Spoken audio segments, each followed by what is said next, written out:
Okay, great. So we're going to do a little debrief here of the performance that Drew just put in. He did a great job for the case, and it checked a lot of the boxes that I would have to pass him on to the next round. This is almost like a first round level case, and he definitely did enough to earn passage to round two.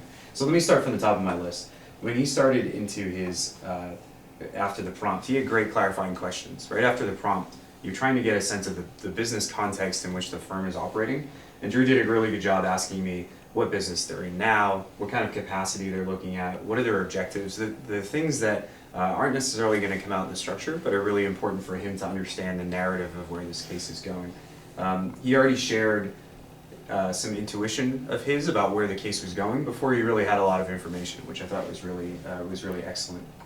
Another thing he did too, which is going to be really important to a lot of cases, was to talk about how the business model is going to change from one industry to the other. So really thinking about every time you go into a new market or a new business or have a new product, you're transferring knowledge and skills and operational capability across boundaries. And I thought Drew did a really good job of highlighting that these were two completely different businesses, even if they look the same as far as electric utility. He did a really great job of talking about the operational risk of having to do one versus the other. A third thing that he did that I really enjoyed, starting back to his prompt, is he carried the narrative throughout the case, and that's the win for the interviewee-led case, which is to say that there's one stream of thought that goes from the prompt into the recommendation, and everything that you do from a math problem to a brainstorm always comes back to that narrative, and he certainly did that to never forget the business problem that we were trying to solve, and using all the stuff that we did on the paper and all the stuff in our discussion to bolster the whole storyline that he was creating. So really good stuff there. And then finally, you'll notice that he did a really great job with limited industry knowledge. He said a few times, I don't really know a lot about this industry, but I imagine it looks like that. And that's perfectly sufficient. You know, if you get a case on insurance or healthcare or something like that, perfectly sufficient to say, I don't really know, but when I put myself in the shoes of this company, I can infer these things. And he did a great job of that on the supply chain and the value chain, thinking about why nuclear and coal are different. He doesn't know those industries, but he did a really good job reflecting on why they might be different, and that's really what I was looking for. Let me also give you a couple things that I thought he could have worked on. And they're a little bit kind of tactical, so it's hard for you to see, but when you look at the attachments here, I'll start with one thing that I wish he had done on the math. And so he did his break-even analysis here, as you'll see on the page, and it essentially has his units on one side broken up against, trying to match against the initial investment.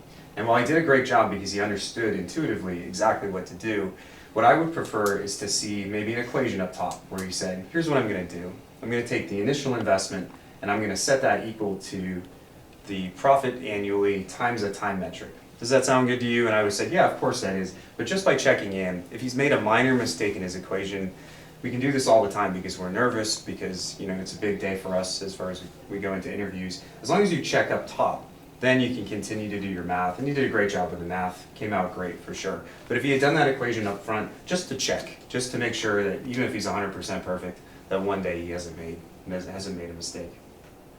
Let me give you two more just to finish up on.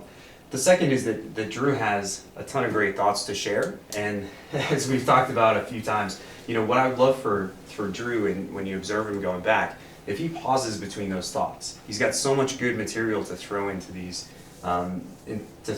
case interviews, and he's going to be a successful consultant for that very same reason. So what I would like him to do is take a pause and let me digest his thoughts a little bit. Sometimes as the interviewer, I'm almost a thought behind just because he's sharing so much.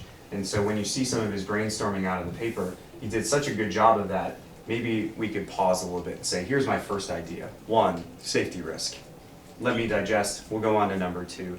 Sometimes those things run together. So think really hard about transitions, which I think was something we could improve. And then finally, he did an excellent job in the recommendation of really putting a recommendation in there, some evidence in 2 or 3 pieces of why he picked the recommendation, as well as some risks and next steps. Well, I thought it was great. Occasionally you'll see some folks demand that you put the recommendation in the first sentence to say, the question I was asked was this, I recommend we don't do it. And so he took to about the second or third sentence. I thought it worked out really well, but just you might run into an interviewer who might say, I want to hear go or no go in the first sentence. Other than that, I thought it was an exceptional job. Like I said, checked all the boxes from a personality, from a client readiness standpoint, from his math to his brainstorm to his structure, definitely checked all the boxes to move on to round two.